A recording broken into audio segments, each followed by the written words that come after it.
All right, everyone, C-Notches are done. So one trick to do on these, if you guys ever do these, is to make sure you leave enough metal here on both sides. You can see on this side as well, here. That way you have something to weld to instead of trying to do an overhead. It just becomes a lot easier. So the overheads aren't that hard, but if you're not used to it, you'll end up, this whole thing here will be weak if you're not good with overhead welding. So just something to consider. And you can see that guy's done. I don't know if this thing will focus. I don't know, it acts funky.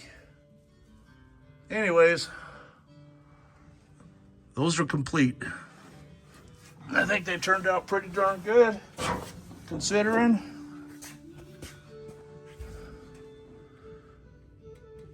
I'm not sure here. Let me, there we go. Now she's focusing. But anyways, you get it. Like I say, this doesn't have to be a lot. You can leave, you know, like 1/8 of an inch on either side, and then that gives you something to weld to.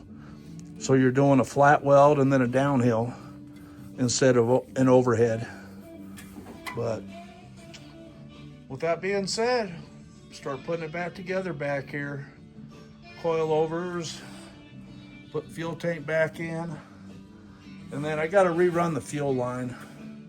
They had it inside the frame here, and obviously I can't do that now. So I'm going to try to come through this cross piece here, and then probably up the side, over, down, and then up to the front of the cab.